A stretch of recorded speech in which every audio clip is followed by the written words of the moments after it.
I will be one of the first people to admit that things do not always go as planned.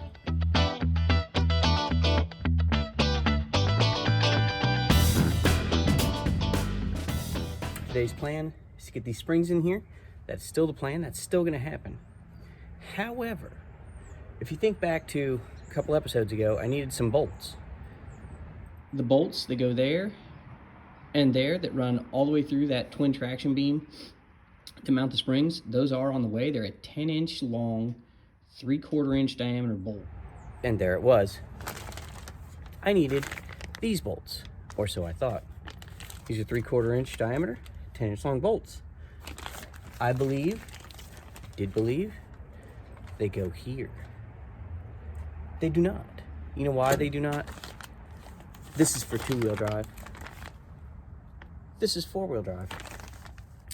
So if I put this bolt through here, that would put it straight through the axle. That's not going to work. It's wrong. However, as maybe an Arctic explorer once said, fortune favors the cold, and it's 33 out, so that sounds right. Look it up.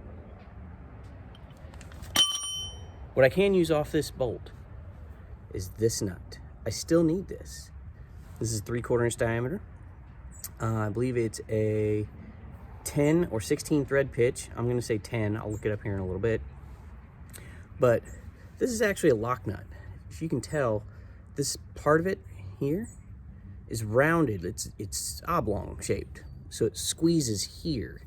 On the back side, it's round, so it threads on easy. Once you get to here, it's sort of like a big version of a nylon lock nut. This actually locks it in place. I still need this because to get this spring out, I'm gonna have to droop the suspension, cut this spring, destroy it, take it out, and then I'm gonna have to take the nut that's on there, and I'm gonna have to use the grinding wheel angle grinder and just cut off a C-shaped section of it, and then knock the rest of it off, and then I'll use a tap and die set and I'll thread it down. Now I'll lose 1/4 of the thread on one side or less, probably less, who knows. Maybe I'll skillful today and it'll be less. I will lose a little bit, but it's just a retainer. It'll be fine with 3/4 of 3/4, which as we all know is 6/8. So, new plan based on the old plan with parts from the old plan back to the original plan. This comes off by hacking it, and then we're gonna grind that nut off. So I'm gonna go ahead and put this into no sound super fast mode to get this all out of the way quickly. This will work. I nearly promise that. I'm gonna go ahead and this has as much chance of working as me. This will work.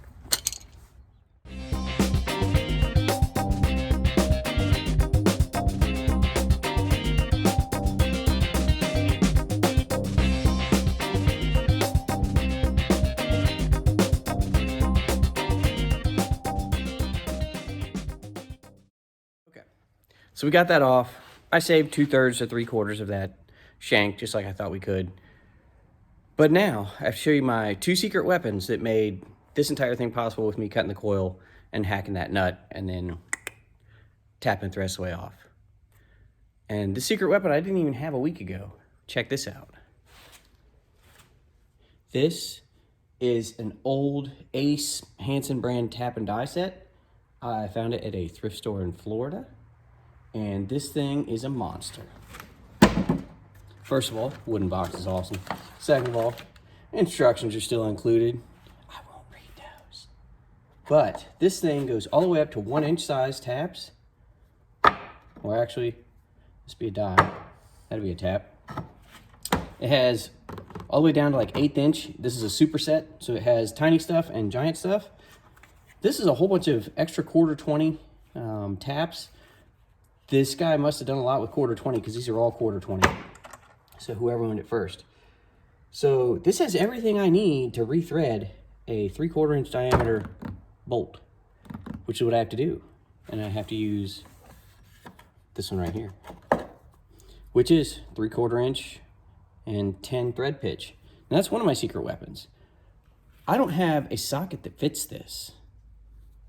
I may have a wrench that fits this, but it'd be a giant wrench. So that brings me to secret weapon number 2.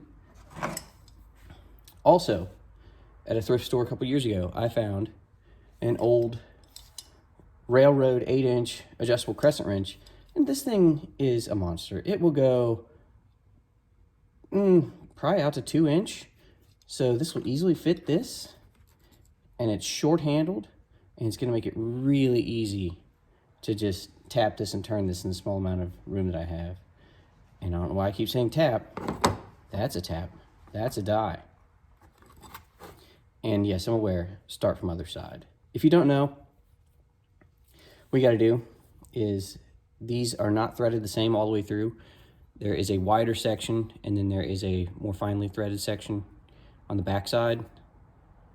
So this says start this side because this is wider, and this is where you actually get it centered up, and you start to gently thread it on by hand and not cross thread it. And then once you get it farther and farther into this die, you get into the actual regular 3/4 inch 10 threads. And if you run into any sticky spots, you can just back it off a little bit, spray it out, continue on. You don't want to just keep pressing and pressing. If you're getting a lot of tension on it, you'll ruin it.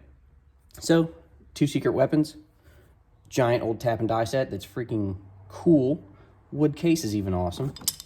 And an old railroad crescent wrench. And that is going to take care of coil springs for a Ford Ranger. This is quite corroded up top, but there's still enough thread there. And really the meat of the threads that I need are down here, right down into where I cut it, which I cut a little triangle section off. There's still a good chunk here and at the bottom, above and below it. So that'll be okay. And all we're going to do is start from this side, gently get this to where it bites. But there we go. That started. So then we're just going to keep easing this down all the way down past where we cut, and then back it off. Anytime we see a tough spot or feel a tough spot, you back it off, spray it out, go back down. So all the rust is off of there. I'll spray this down with carb cleaner, but all the brown on here is just from the PB blaster and the rust granules that are left on it. So I'll spray this off, and we will drop this coil spring on, tighten it all down. Okay, that's the plan anyways. Also, a editor's note, when putting these back in, even if they were stock height, there's a clearance issue here, so you're going to have to pry down on this side of the twin traction beam to get enough space to get up in. And I've decided to go ahead and use a bit of a breaker bar, not too big, but I'm not saying you should use something that long handled, but that should give enough force on there to potentially get the spring back in. I already had, a 3-foot pry bar on it, and I couldn't get it to go down enough. So, fingers crossed, this goes on without bashing me, the truck, anything else. It's about 10 seconds later, and I got it past these retaining teeth that I need to get it past. And what you got to do is, on this driver's side, the spring pocket for the end of the spring is right here. So you've got to make sure that that cut on the end of the spring is oriented right up into this little pocket that I can get my finger up into. I don't know if you can see it right there, but that has to be twisted so it's right like that. And as you raise it up, it'll actually want to go home. It'll go there, so that won't be too big of a deal. So now what I got to do is take this contraption off, take the jack, put a little bit of upward pressure on it to help seat the bottom part of this. And then we'll take our 2 little pieces left over, our upper sandwich bread and our decorative locking olive for the top of our sandwich, and put that on. That'll be taken care of. Again, watch the top of your spring to make sure it goes up into the spring pocket where you want it to. The bottom is not going to come out. You're on that giant 3/4 inch nut, so you're fine there. But you want that spring to seat up in the spring pocket up top. It appears that it has, so we're good there. There we go. Now it's definitely seated. You can tell by the ominous pop and the drifting of rust particles down as that snapped into place. So now what I gotta do, keep your upward pressure on this.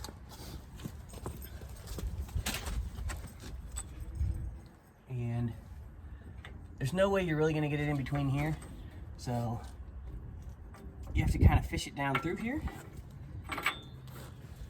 Top half of the sandwich. Then our decorative lock nut that holds everything in place. That goes on last here. And don't worry, this spring's under plenty of tension right now should something go wrong. You'll be the first to know about it. I'll probably still be knocked out. Ooh. All right, that threaded on nicely, so got that started. I will go get the ratchet and we'll finish this up.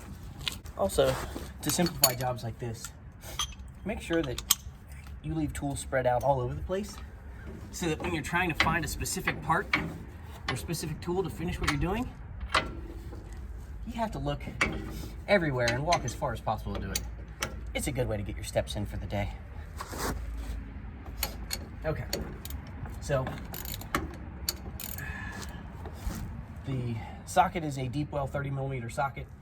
If you've got a standard, it's going to be whatever roughly 30 is. This is a little bit of a loose fit, so whatever the slightly less standard version of 30mm is.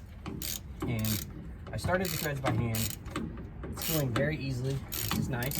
But as we get to that oblong part of the top of the nut, you'll feel it hit the threads and give it a little bit of tension, which it did, and that's good. That means this is going correctly. And basically, I'm just going to sit here and do this until I can't pull it anymore, which could be a while. I don't really know. I may edit some of this out as I'm sitting here blabbing, because you probably can't hear me over the metal clanging over here. Okay. And you may need a second small extension, which I do. Luckily, I misplaced that right here. And put that on. Sometimes you sing songs in your head when you're sitting here waiting and just turning things. Sometimes it's something you heard on the radio, or maybe a song that you haven't heard in a while. I don't know. What songs do you sing in your head when you're sitting here doing things that take forever? You give it a couple good pulls where you can be sure that you've strained something and you'll feel tomorrow. That's roughly the torque spec. You can look it up. Don't look it up. And then the good thing is you have to take this whole assembly out separately. So now I have to fish my arm back down in here with this spring that's under tension, but at least it's locked now, and get this deep well socket out. So I've got small hands, small arms. If you have bigger hands, bigger arms, to get this done, what I recommend is getting smaller hands and smaller arms so you can get them down in there. If you can't, I don't know, there's labor laws, but find something. So there we go, that is in. Shock bolt, I've got to do the sway bar, which I skipped the whole step of sway bar removal because it's boring. You're taking bolts out and dropping a piece of metal off. But you need to get the sway bar out so you can get this down far enough. That'll have to go back on. Shock bolt, tire and wheel, and done. Oh, and the brake. I pulled the brake caliper off. I don't know if you saw that or not. It lives here. Currently it's on vacation over there. So I'm gonna put this all back together. It's nothing you haven't seen before, so I'll skip that part of it. I'll show you when it's back down on the ground. Finished product today. We went ahead, replaced the front coil springs with 2-inch lift springs from Rough Country, mainly because I've got some added weight that's going on the nose, and those are the original springs that were on there, and they were collapsed. It has raised the front end up by at least 2 inches. So now it's pretty much level with the back. There's not much of a rake to it, which I'm okay with. And it'll settle a little bit. I'm pretty happy with that. Took longer than I thought, a little bit frustrating. Just Midwest rust, that happens. But it is a job you can still do yourself. Still just hand tools. Just a few more to buy if you got to do taps and dies and some old railroad crescent wrench. It's 4-wheel drive. Do not buy the 10-inch long 3/4 inch diameter bolts unless you just want the locking nuts that are on there. Springs are on. See you next time.